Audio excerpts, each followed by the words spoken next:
Еўрарадыё.FM. Прывітанне ўсім слухачам Еўрарадыё. Мы ў жывым эфіры, у абсалютна найжывейшым, і настолькі жывым, што вось Юлія Нехай, якая спазнілася літаральна на 10 секунд, толькі што з'явілася ў нашай студыі. Гэта стартапніца, праграма пра смелых беларускіх бізнэсоўцаў і дзёрзкіх прадпрымальнікаў, якія інвестуюць у іх свае грошы. Сёння ў нас чарговы стартап, які набліжае Беларусь да не то, што да светлай будучыні, але да рэальнасці, у якой ужо жывуць краіны першага свету. Гэта стартап Dronux, і у нас у гасцях яго фаундер Уладзімір Давыдаў. Прывітанне, Уладзімір. Прывітанне, Еўрарадіо. І Привет, Юля. Прывітанне, Привет. Юля. Dronux стаў адным з, я не пабаюся, адным з галоўных такіх ньюсмейкераў тэхнічных навінаў на гэтым тыдні.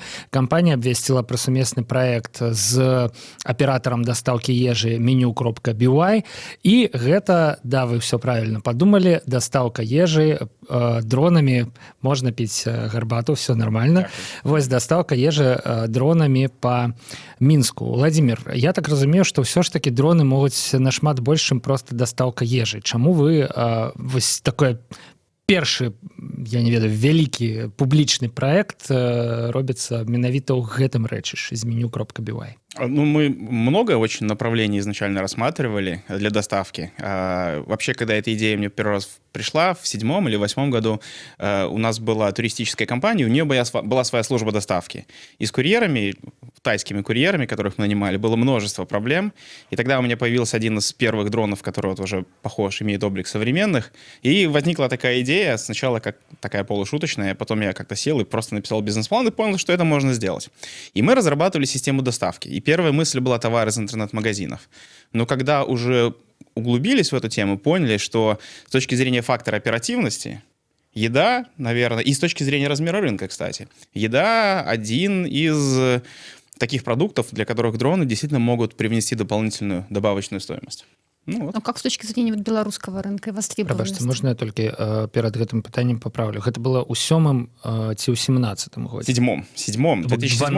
12 гадоў вы займаецеся так ці інакш больш-менш гэтым проектом. Это так будет неправильно сказать. Так. От момента, то есть где-то в 7-8 году был первый бизнес-план, такой наметок. А в 2013 году я вернулся к этому проекту, и мы подали первые патентные заявки. Непосредственно плотная работа над технологией, она началась где-то с весны 2014 года. Первые встречи с инвесторами, первая обратная связь от рынка и первые работы и инвестиции собственного времени и денег в разработку технологий. Тым не менш, гэта 5 гадоў. Але не 12, у прынцыпе, да, 12 гадоў. Годом больше, годом меньше. Гэта ўжо б нагадвала справу ўсяго жыцця, калі шчыра, да, калі 12 гадоў працаваць у адной ідэі, але 5 гадоў гэта таксама шмат. Юля, прабач, што перабіў. Ничего страшного. Твое пытание. Я хотела уточнить по поводу перспектив на белорусском рынке этой идеи. То есть с Таиландом, мне кажется, более или менее понятно, а вот Беларусь? На самом деле, вот сейчас мне понятнее с Беларусью, чем с Таиландом. Но вообще, как и любой стартап, как и мой предыдущий проект, все, что я стараюсь делать, и я, и моя команда, мы изначально разрабатываем для мирового рынка. И точно так же и технология доставки. Первый пилотный проект мы пытались сделать в 2015 году еще в Ирландии. Вот тогда организационные моменты, в частности, законодатели нас немножко подвели. После этого мы предприняли несколько итераций. Мы и сейчас общаемся с несколькими десятками стран, и с законодателями, и с партнерами, и даже пытаемся участвовать в создании нового законодательства с разным успехом в разных странах. Вот так получилось, так звезды сошлись, что наиболее известная наша попытка состоялась именно в Беларуси, на нашей родине. И как вот ты оцениваешь все-таки перспективы доставки грузов дронами в Беларуси? В Беларуси, я вообще в первую очередь оцениваю перспективы доставки грузов глобально. Что касается Беларуси, рынок замечательный. Я вам скажу, что из всех рынков, на которых работает наш партнер, Беларусь является одним из самых привлекательных с точки зрения доставки еды. Да-да-да, как ни странно. Чек у нас от европейского среднего отличается не сильно. Стоимость доставки примерно тоже, точно так же. И все те же самые вызовы, которые присутствуют в развитых странах, они присутствуют и в Беларуси. Например, неохваченный пригород, в который курьерам ездить невыгодно. Себестоимость доставки, я не вправе разглашать цифры. И, безусловно, с учетом более низкой средней зарплаты, чем в Евросоюзе, наши курьеры обходятся нашим компаниям чуть меньше, но, тем не менее, операционно дроны выгоднее даже, чем курьеры, даже если мы говорим о привычных доставках в пределах города. Если же мы говорим о доставках в пригород, то есть о сегменте, который рядовым курьерам, по сути, недоступен сейчас, то преимущества становятся еще более интересными. Ну, все-таки можешь сказать вот в каких-то процентах, либо каких-то цифрах, насколько вот вы помогли минимизировать? Опять же, я не могу ответить на этот вопрос, не разгласив коммерческую информацию нашего партнера, а это я никогда не сделаю, даже под пытками. Но я могу вам сказать так, что расчетные цифры делают доставку дронами. Даже если мы забудем про всю привлекательность этого совместного проекта с точки зрения пиара, а она огромная, вы об этом упомянули. Так, имидж. Да, безусловно, да. Но даже если мы забудем про все эти моменты и оставим только операционную составляющую, то есть себестоимость доставки, даже в Беларуси дрон является перспективным решением. Пока что мы не можем об этом с большой уверенностью говорить, потому что для того, чтобы говорить об этом уверенно, нужно сделать хотя бы 1000 доставок. Менюбай делает их сотни тысяч. Поэтому их конкретные цифры по их курьерам они знают наверняка. Касательно дронов у нас есть предположение. И первые доставки, которые мы сейчас сделали, это предположение подтверждает. Для того, чтобы об этом говорить уверенно, повторюсь, нужно сделать хотя бы 1000, а лучше 10. Ад чаго залежыць кошт дастаўкі дронам? Вось вы сказалі, што ў Еўропе і ў Беларусі ён амаль аднолькавы, но гэта зразумела, таму што паветра, ў прынцыпе, ў Еўропе і ў Беларусі амаль аднолькавае, відаць, да, і дрон, які ляціць па ім, пераадольвае роўна той самы супраціў. Да? А вось што укладаецца ў вось гэтую паслугу, дастаўка дронам? Амартызацыя там, да, і ўсё? Большей частью, да. Большая часть себестоимости доставки — это амортизация литий-полимерных батарей, которые используются в аппаратах. Современные батареи теряют примерно 20-30% емкости после 400-2000 циклов зарядки-разрядки. И это практически половина себестоимости. Хорошая новость заключается в том, что с популяризацией телефонов, с приходом электроавтомобилей, инвестиций в совершенствование литий-полимерных, вообще аккумуляторов, увеличились на порядке, и буквально с года на год уже появятся новые коммерческие образцы, чьи характеристики существенно лучше. Но даже с текущими батарейками себестоимость доставки дронов при достаточном количестве их использования ниже, чем себестоимость использования даже белорусских курьеров. Если же мы говорим про европейские страны, где стоимость оплаты труда существенно выше, различные налоги там присутствуют и так далее. Да просто ставка, конечно, да. За годину. Себестоимость остается прежней, как вы правильно сказали. Поветра одинаковые в разных странах. Но вот эта вот разница между тем, что компания платила раньше, и между тем, что она может платить сейчас, становится больше существенно. А такая праблема, як, скажем, вандалізм, яна закладаецца нейкім чынам у страты?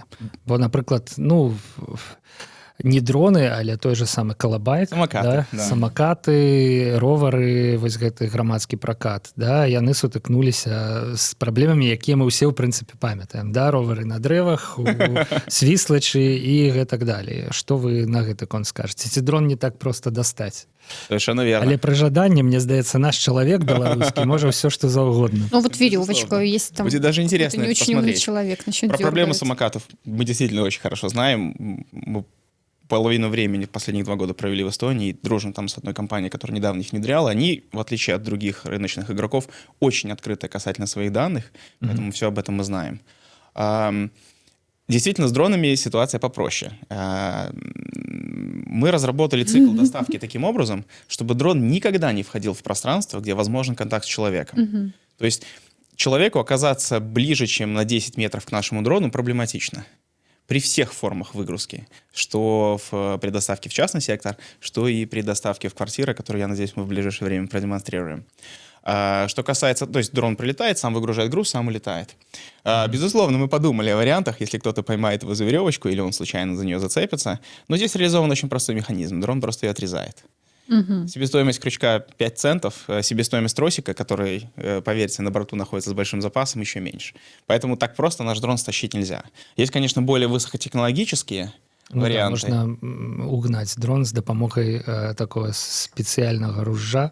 І гэтая зброя, яна якраз дэманстравалася, дарэчы, улетку. Гэта адно з ноу-хау беларускай абарончай прамысловасці, да, супрацьдронныя такі пушкі, відаць. Не хочу хвастаться, но, скорее всего, с нашим аппаратом так не получится. Ох, не дражните Министерство обороны Республики Беларусь. Именно поэтому и не хочу. Но раз уж вы подняли тему, расскажу в двух словах. Действительно, если мы посмотрим на массово производимые аппараты, там, в диапазоне от 1000 до 3, ну, может быть, там даже и меньше, по сути, их единственным способом позиционирования является сигнал GPS. Причем его точность достаточно невысокая, там десятки метров. И, безусловно, это является уязвимой частью этих аппаратов. Заглушить его или подделать, и, соответственно, с аппаратом можно... Заглушить сигнал управления, и, соответственно, с аппаратом можно делать что угодно.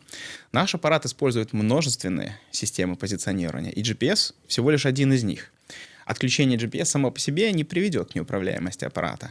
Не хочу рассказывать все моменты, дабы не подсказывать нашим будущим творческим людям, каким образом можно полакомиться пиццей бесплатно. Ну, просто назову один из них для примера. Это оптика. Наши дроны используют камеры. Во-первых, они дают сверхвысокую точность при посадке. Во-вторых, камера в связке с дальномером, мы используем лазерные дальномеры, работает примерно как мышка. Вот в мышке нет GPS, но тем не менее она знает все о своих перемещениях. Точно так же и аппарат. И если вдруг он попадает в ситуацию, когда GPS-сигнал пропадает, или по какой-то причине резко изменяется, ну то есть резко изменяет свои координаты, система перенастраивается и говорит, что в данный момент доверия к GPS у нас особого нету, полетим-ка мы пока по камере. Конечно, камера такой точности не обеспечит, но, условно говоря, пролететь пару километров и при этом не слишком сильно сбиться с пути вполне себе реализуемо. Ну, а к тому моменту, как дрон пролетит пару километров, вполне себе возможно, он выйдет из зоны хулигана, который пытается его заглушить. Это никоим образом не означает, что аппарат будет пытаться летать там, где ему не нужно. Мы как раз-таки очень плотно, ну, насколько это возможно, взаимодействуем с регуляторами всех стран, где мы планируем работу, и делаем все возможное, чтобы, что называется, нашей работой остались довольны. Да. А как вот вы работали с белорусским регулятором? То есть где у вас есть разрешение летать? Насколько плотно вы общались с Федерацией беспилотной авиации, например? Хороший вопрос. Мы в данный момент не являемся членом этой федерации, но, конечно, с Глебом знакомы и несколько раз встречались, и даже делились своим опытом взаимодействия с законодателями других стран, дабы какие-то успешные практики можно было пытаться и предлагать начинать в Беларуси. Глеб действительно оказал нам существенную поддержку. Примерно за 2 с лишним месяца до этого пилотного проекта мы встретились, обсудили все моменты, создали план действий и, собственно говоря, по этому плану действовали. Глеб проконсультировал нас, что писать в заявках, кому их подавать и так далее. И, собственно говоря, вот основываясь на его опыт и советы, мы и получили это разрешение. Разрешение в данный момент покрывает очень небольшую область. Больше, наверное, правильнее было бы говорить именно о тестировании, нежели о полноценных доставках. Хотя с точки зрения человека, которому повезло, и он в этой области живет, он ничем не ограничен, он может заказать еду из нескольких сотен ресторанов и получит ее домой. Вот. Ну, так это зараз и позиционируется, как тестование. Именно так оно и происходит, да. Конечно, мы не имеем возможности непосредственно дроном забрать еду из ресторана, поэтому те рестораны, которые не входят в эту маленькую зону, в них еду забирают либо курьер мини-бай, либо наши сотрудники в зависимости от зоны ответственности. Дальше уже еда доставляется к беспилотному аппарату, и аппарат уже непосредственно выгружает это конечному пользователю. То есть на финальном участке сейчас уже курьер не задействуется. У идеале загрузка отбывается непосредственно в ресторане. Да, на следующем этапе. Ну или, может быть, даже в ближайшее время с теми ресторанами, которые находятся в нашей зоне, мы создадим возможность, чтобы сотрудник ресторана самостоятельно осуществил загрузку. Як вы думаете, это трэба нейкі специально обученный супрацоўнік ресторана? Нет, это очень простой процесс. У вас специальный контейнер ведь, да? Да, значит, мы разработали огромное количество вариантов технологий. Были варианты, когда груз в стандартной упаковке помещается внутрь аппарата, и были варианты с подвесными контейнерами. Владимир, перед тым, як вы працягнеце, хочу сказаць, што зараз у нас на радыё навіны, якія могуць паслухаць таксама інтэрнэт-слухачы. Гэта стартапніцы, не пераключайцеся, размову праз дроны працягнем праз 2 хвіліны.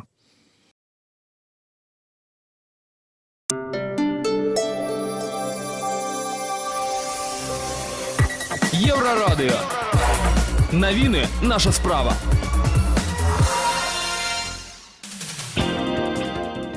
Вітаю ў студыі Святлана Адзінец, каротка пра асноўныя падзеі. Другая частка хрысціянскага блокбастера Паўла Севярынца «Беларусалім» хутка з'явіцца ў продажы, кніга ўжо друкуецца, пра гэта абвясціў сам Павел. Ён будзе ў эфіры Еўрарадыё 15:05. Паслухаць гэты эфір можна па спасылцы, а таксама ў нашых соцсетках. ЗША дапаможа Беларусі уступіць у сусветную гандлёвую арганізацыю. Пра гэта заявіла часовая павераная ў справах ЗША ў Беларусі Дженніфер Мур. Яна адзначыла, што ўступіць у СГА не вельмі проста, таму штаты вітаюць высілкі Беларусі на гэтым шляху. На думку часовай паверанай, уступленне ў СГА можа падштурхнуць і ўнутраныя рэформы ў Беларусі. Суд над былым архітэктарам Мінска Паўлам Лучыновічам адклалі праз ягоную хваробу. У заводскім судзе Мінска распачаўся працэс над былым галоўным архітэктарам і прадпрымальніцай Нонай Грышынай. Следства вінаваціць, што ў сакавіку 2019 Грышына перадала Лучыновічу хабар у $4000, а з ім пляшку рому, гарбату, спецыі і прыправы. Аднак судзяць пакуль толькі прадпрымальніцу, бо сам спадар Лучыновіч з 2 верасня ў 5-й клініцы ў аддзяленні гнойнай хірургіі пасля аперацыі сур'ёзнай хвароба, якая адняла ягоныя ногі. Абаронцы Лучыновіча і хадайнічалі пра перанос працэсу. Удзельнікі працэсу пагадзіліся, уключаючы абвінаваўчы бок. Ужо ў гэтую нядзелю ў нас ізноў пацяплее. У нядзелю будзе да 15 градусаў цяпла, а ў суботу 2 лістапада ўсё яшчэ халаднавата. Уначы -3 + 2, у дзень 3-9 градусаў цяпла, пераважна без ападкаў, але з вялікімі туманамі.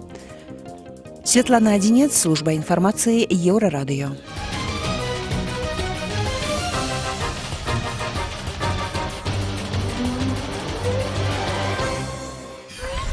Еўрарадыё.фм. Вяртаемся ў студыю Еўрарадыё. Гэта стартапніца, праграма пра інавацыйныя бізнесы ў Беларусі. У нас у гасцях Владзімір Давыдаў, фаундер стартапа Dronex. Прывітанне яшчэ раз, Владзімір. Яшчэ раз прывітанне. І Юлія Нехай. Дарэчы, Юлія, наколькі я ведаю, ўжо змяніла месца працы, ці прынамсі пакінула, і цяпер прадстаўляць цябе рэдактаркай bel.biz ужо сэнсу не мае. А як варта? Ты не задумвалася пра гэта? Я задумалась, но пока еще не придумала. Добра, яшчэ будзе шмат праграм. Стартап-энтузіастам, сейчас это модно. І вядучая праграмы стартапніца на Еўрарадыё. Вяртаемся да тэмы дронаў. Гэта было лірычнае адступленне. Мы скончылі размову на тым, ці складана загрузіць ежу ў дрон і адправіць яго да кліента. Владзімір сказаў, што не складана, таму што ёсць адмысловыя кантэйнеры, і тут вот мы яго і перарвалі. Прынялі. Ну, дарэчы, відаць, над гэтымі кантэйнерамі вы нейкім чынам адмыслова працавалі, ці падгледзелі недзе ідэю, я не ведаю, як вось гэта адбывалася. Кто-то у кого-то подсмотрел, да. Так, ладно, распавядзіце, як вы прыйшлі вось менавіта такой формы? Там такая пирамидка, наколькі я бачу па фотоздымках, да? Давайте я закончу ответ на предыдущий вопрос. Значит, цикл обучения ресторана занимает примерно 10 секунд. У нас даже записан этот материал на видео. Нужно положить еду в контейнер, закрыть его. Опять же, этот процесс занимает секунд 5, и дальше просто контейнер вешается на крючок. После этого... если пицца? Что? Она же большая, другая по габариту. Вот, кстати, в Или королевская пицца. демонстрационном вот видео, кстати, мы доставили 3 пиццы в контейнере. Ну, безусловно, огромная круглая пицца не поместится, но если уж все так любят пиццу, их бывает и квадратными нарезают, и закрытыми делают. Собственно говоря, повторюсь, мы как раз в демонстрационном видео доставили 3 закрытых пиццы, и в этом же контейнере доставляли открытую пиццу, но квадратную, прямоугольной формы. Вот. По поводу формы контейнера, да. На самом деле вариантов, каким образом дрон взаимодействует с грузом, ну, мы проверили, наверное, штук 8. Один из них — это внешний контейнер. Чем хорош внешний контейнер? Тем, что можно быстро изменить габариты груза, не изменяя весь аппарат. Это здорово. Например, для еды контейнер, который мы используем, оптимальный. В него вмещается, можно запихнуть килограмма 4, на самом деле. И дрон поднимет, да? Вот, да. Ну, наши аппараты до 3 килограммов рассчитаны. Хотя, если лететь недалеко, наверное, можно было бы 4 вставить. Но мы не позволяем это делать. Если, например, завтра встанет задача доставить одежду, например, куртку зимнюю. Куртка зимняя — это не тяжелая, но объемная. И мы можем взять этот контейнер и пропорционально его увеличить, и человек получит домой одежду. Вот. И, например, человеку можно привезти 2 куртки, он одну померяет, и оставит, а вторую положит обратно в контейнер, и дрон вернет его на склад. То есть это можно делать. И, повторюсь, внешняя подвеска как раз позволяет формы изменять, и габариты. Что касается формы, у нас 4 аппарата, и 3 из них — это самолеты. Какие-то с вертикальным взлетом, какие-то без. Они достаточно быстро летят, и когда контейнер находится в быстром воздушном потоке, важно обеспечить его обтекаемость. Что, собственно говоря, этот контейнер обеспечивает? У него заостренный нос и заостренный хвост. Когда этот же контейнер перевозится аппаратом вертолетного типа, линейная скорость не такая большая, и это не столь принципиально. Но мы же не станем для каждого дрона отдельный контейнер разрабатывать, поэтому сделали вот такое универсальное решение. Кстати, экологичное. Картон и дерево. Якая, до речі, Такого хуткасць? пластика. Якая прикладна хаця б? Значит, Или гэта не секрет? Никаких секретов. Повторюсь, у нас 4 аппарата. В Беларуси в данный момент по законодательству можно использовать только 1. С начала этого года ввели сертификацию аппаратов тяжелее 7 килограммов. Соответственно, легче 7 килограммов остался только 1. Его скорость примерно 50 км в час, максимальная дальность порядка 20 километров. Поскольку зона полетов у нас сейчас небольшая, мы используем только треть батарейки, которые изначально запланировали. Ну, заодно и дрон становится еще легче. Уточни еще, пожалуйста, где все-таки летает дрон, кому сейчас повезло очень, и каковы перспективы увеличения этой территории? Ага, значит, я наизусть GPS-координат не помню, но это небольшой участок сельхозпоселка в Зеленом Лугу. В него входит несколько высотных домов. Мы специально так сделали, чтобы была возможность демонстрации доставки в квартиры. И, соответственно, частный сектор, то есть 1-2, наверное, максимум 3-этажные дома частные, в которые мы, собственно говоря, с Медбай в первым делом мы продемонстрировали доставку, и это видео разошлось по Тутба и другие издания. Его показали. Кстати, парень на видео, я читал комментарии, некоторые его обвиняют, что он не очень хороший актер, он не актер, он настоящий клиент. То есть этот настоящий клиент получил заказ, мы посмотрели, это было техническое видео, мы для себя его записывали. Нам понравилось, парень колоритный, такой симпатичный, похож на свою аудиторию, и мы с ним потом связались, и предложили, давайте мы сейчас запишем начало этого, как бы вы, как будто вы заказываете его, и вставили его в видео. Поэтому вот прошу комментаторов не быть слишком строгими. Парень впервые в жизни снимался в таком ролике, считаю, что получилось замечательно. Каковы перспективы увеличения размеров вот этой территории, на которой может летать дрон? Потому что просто вот владельцы дронов, например, по-моему, летом или весной, была проблема даже то, что ты не можешь снимать над Лошадским парком. Это была закрытая территория для полетов. То есть как вот вообще этот вопрос урегулирования? Потому что очевидно, что, допустим, если человек находится на Карла Маркса, может ли он получить груз? Наколькі я ведаю, ёсць карта закрытых для палётаў тэрыторый. Ну, безусловно. І, в прынцыпе, прадугледзець гэта даволі проста. Ну, это вопрос про перспективы развития вашего сервиса.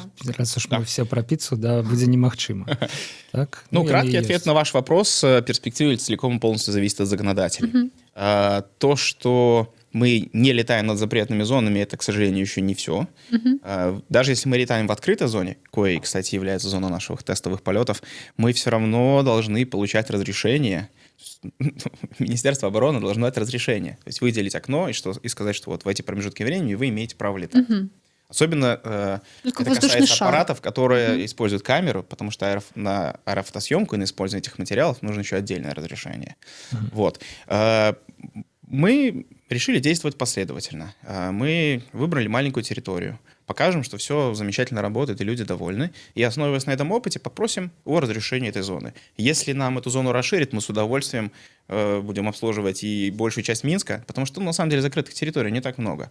И еще с большим удовольствием пригород Минска. Вот. То есть мы здесь целиком и полностью зависим от законодателей, но общий тренд в Беларуси, он позитивный. И все те правила, которые сейчас внедряют, даже которые на первый взгляд вроде как немножко осложняют жизнь любителям, все они имеют под собой основания, и с большей частью мы на самом деле согласны. И это хорошо, когда есть правила. Это создает иллюзию того, что ситуация усложняется, но на самом деле наоборот. Когда есть правила, ты понимаешь, какой процесс ты должен пройти, чтобы получить результат. И это в целом здорово. Сколько, получается, уже произошло полетов за эти пару дней, и насколько увеличился средний чек, либо количество заказов у Медбай? Попиарим немножко их. Так, значит, опять вы меня спрашиваете про данные нашего контрагента. Самое цікаве. Думаете, я не заметил? Извините. Пригласите лучше их как-нибудь на Еврорадио, они, я думаю, с удовольствием дадут интервью. Значит, данные контрагента, к сожалению, рассказывать не могу. И я подозреваю, что количество полетов тоже к ним относится. Ну, шмат. По сравнению с тем количеством полетов, что мы сделали, пока тестировали эту технологию, пренебрежительно мало. Но с учетом того, что сейчас каждый полет — это коммерческая доставка еды в Белоруссии, каждый такой полет на вес золота, поэтому мы довольны. Кожный полет — это А есть прорыв. какие-то лимиты вот по температурному режиму, например? Ага, очень хороший вопрос, замечательный вопрос. Зима близко. Зима, Ну да. на самом деле, уже было пару дней зимы. В наших аппаратах есть два элемента, которые крайне чувствительны к температуре. Батарея? Во-первых, как и все дроны, это батарейка. При минусовых температурах замерзает электролит, батарейка превращается в кусок кирпича, который не выдает электричество. Если это произойдет во время полета, Ну да. да, соответственно, используется система подогрева, причем система подогрева умного. Перегреть тоже нельзя. То есть нужно отслеживать температуру и очень четко под нее подстраиваться. Второй момент, который чувствителен к минусовым температурам, это непосредственно наша полезная нагрузка. Гамбургеры тоже охлаждаются, с неба в этот момент не падают, но есть их становится не так приятно. Мы отчасти специально выбрали такой промежуток, потому что помимо пиара мы еще тестируем технологию. И в случае, если она себя грамотно зарекомендует, мы имеем возможность масштабировать ее в ряд стран. Меню-бай сейчас работает в 4 странах. Это не коммерческая информация, она всем Ну известна. да, она известна. Так вот, выбор времени, он позволил нам осуществить ряд доставок в теплое время, когда еде не нужен был подогрев. И сейчас вернуться к этому, моменту, в том числе и при минусовых температурах. У нас есть несколько решений. Ну, помимо того, что у нас теплоизолируемый контейнер, гофрокартон, в принципе, обладает определенной теплоизоляцией, и с рекордно низкое время доставки, мы сейчас еще работаем над технологией активного подогрева. Есть очень интересное решение, может быть, даже будем подавать патентные заявки. Не могу сказать, что сейчас оно уже прямо готово к использованию, но мы вот донастраиваем его в ближайшее время, и я думаю, где-то с середины ноября протестируем еще и вот этот элемент. Будет очень интересно. Ну, у прынцыпе, хуткасцю 50 кіламетраў за гадзіну дазваляе дасягнуць, ну, калі ў цэнтры базіравацца, любой кропкі Мінска. Ну, если можно летать. Да, В цэнтры. калі можна...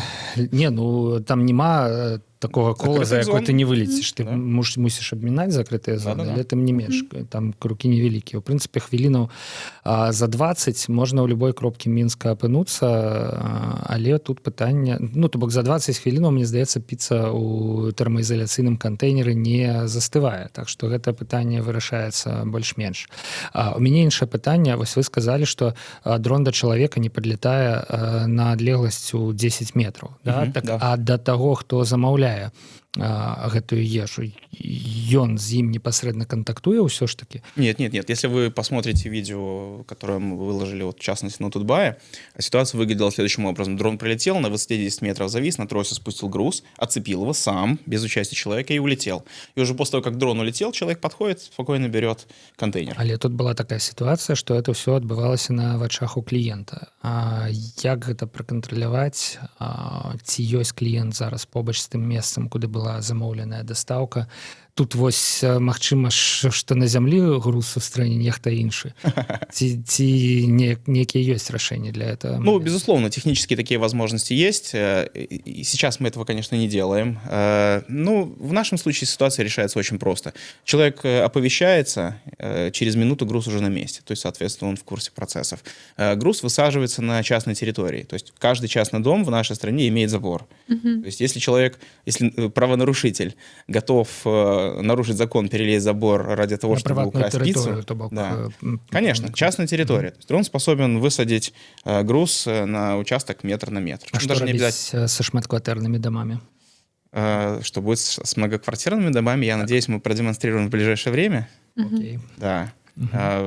Практика интервью в Беларуси научила меня сначала показывать, а потом рассказывать. В противном случае узнаю о себе много того, чего не знал никогда. Ну, вось у мяне яшчэ такое пытанне. Вы на самым пачатку інтэрв'ю згадалі пра тое, што ад пачатку ідэя базавалася на дастаўцы тавараў з інтэрнэт-крамаў. Так. Але ва ўсім свеце, у прынцыпе, для дастаўкі тавараў з інтэрнэт-крамаў ва ўсім свеце, але не ў Беларусі, выкарыстоўваюцца такія скрыні адмысловыя, якімі нейкім чынам раўнамерна пакрытая тэрыторыя горада, ну, напрыклад, Лондона, да? Пачтамат І людзі, называецца. да, і людзі ў гэтыя пачтаматы, яны замаўляюць для сябе тавары. І ў нас тут у студыі недзе 2 месяца таму быў праект, які ўжо, ў прынцыпе, пралічыў, колькі каштуе накрыць паштаматамі Мінск. Праўда, атрымалася вельмі шмат. Мне здаецца, што называлася сума каля $2 мільёнаў. Ты не памятаеш гэта, Не помню. Да? Я памятаю, да? Вось, і в прынцыпе у працэсе пошука інвестыцый быў гэты праект. Калі у іх ўсё атрымаецца і яны накрыюць горад паштаматамі. Наколькі істотна яны скароцяць ваш рынок і, магчыма, паставяць праект пад удар? Ты знаешь, вот тот конкретный проект не поставит Владимира на колени. Так, але дастаўку тавару. Ага, ты прыгадала. Ты прыгадала той праект. Владимира не поставит он на Ну, колени. веда, магчыма, там з гледзяшча інавацыйных тэхналогій праекты не вельмі, але з гледзяшча ўпартасці і мэтанакіраванасці там усё добра. Так Да. што... Да-да-да. ну, Не будем принижать других Окей, стартаперов. не будем. Смотрите, значит, действительно, почтомат является одним из каналов доставки. И, кстати, еды в том числе, скажу вам по секрету. Более того, мы общаемся с несколькими производителями почтоматов. Это компании-единороги, ну, в основном из Евросоюза. И прорабатываем в том числе и вариант доставки дроном товаров в почтомат. Конечно. Ну, а в целом, если смотреть на текущий момент долю рынка, все-таки большую часть доставок доставляют курьеры непосредственно до дома. Ну, согласитесь, что вам комфортнее? Дома, сидя в тапочках, протянуть руку и получить посылку? Или одеваться, собираться, ехать куда-то? Почтомат же, скорее всего, не рядом с вашим домом будет. Хотя и такая Одним возможность шанцуе, встречается, одним да. іншым не. Совершенно верно. Поэтому эти каналы сосуществуют и будут сосуществовать еще длительное время. И те технологии, которые мы разрабатываем, они великолепно расширяют возможности и первого, и курьерской, и почтоматной каналов доставки. Гэта выдатна. То бок нават пры дастаўцы ў паштаматы вы можете заняць нішу як бы лагістычную транспартную, да? То бок паштамат будзе прымаць тавар, дастаўлены дронам. Я про гэта не подумал. Безусловно. То есть есть какой-то, например, почтомат в пригороде, и логистическая компания обращает внимание, что, например, в этот почтомат у нее 20 посылок, а в этот одна, и ехать 20 километров. И выгоднее, чтобы этот 20 километров пролетел дрон, а не огромный грузовик 20-тонный с человеком, который за все это время получит заработную плату. Юлія, ці шмат засталося пытанняў? Насамрэч, у нас засталося абсалютна не шмат часу такога легальнага. Але мы можам выйсці з радыёэфіра і працягнуць гэтую размову. А можам, у прынцыпе, пакінуць нейкую інтрыгу, завяршыць нашу праграму ў той час, у які яна завяршаецца звычайна, то бок зараз, да? Адправіць усіх ахвочых у каментарыі і ў зялёны луг. Да. Я знайшоў коаардынаты, дарэчы, абсолютно это не складана зрабіць. Я іх не называю, таму што яны нікога, гэтыя наборы лічбаў нікому нічога не скажуць зараз, да? Вось, але это не складана зрабіць. А можна просто зайсці туды ўнутр этого кластера і замовіць што-небудзь, да? Сейчас процедура заказа выглядит так. Ці адрес все ж таки потребен. Нужно указать адрес, и дрон доставит на этот адрес. И более того, чтобы служба меню знала, что человек ожидает именно заказ дроном, нужно ввести специальный промокод. Это такая форма коммуникации. И сейчас этот промокод не все знают, опять же, для того, чтобы мы могли планомерно наращивать аудиторию, а не получить 250 тысяч заказов на наши 2 дрона в 1 секунду. Вот. Я-то хотел зараз запытаться промокод. Поэтому, да, сделать это не так просто. Мы один раз выкрутились, это было непросто, кстати, и организовали возможность для журналиста, который не живет в этой зоне, сделать такой заказ. Но это был прям сложный процесс, и я не уверен, что мне хочется повторять его. Карацей, усе, у кого есть сябры ў зялёным лугу с промокодами, танцуйте, и уже зараз идите спрычыніцца да таго да той будучыні, якая паступова ўсё ж таки прыходзіць у Беларусь. Только в интернет промокоды не выкладывайте, пожалейте І нас. калі ласка, не выкладайце промокоды ў інтэрнэт. А мы завяршаем стартапніцу. Сёння ў нашых гасцях быў Владзімир Давыдаў, фаундер стартапа Dronex, які дазваляе пакуль што ежу па Мінску, але тэарэтычна у плане бізнеса і ў плане маштабавання можа дастаўляць усё, што заўгодна і дзе заўгодна. Дзякуй, Владзімир, за тое, што прыйшлі да нас. Да пабачэння. Дзякуй, да пабачення. Юлія таксама да Пабачэння. пабачэння. Павел Свярдлоў працаваў пры мікрафоне. Пачуемся на Еўрарадыё.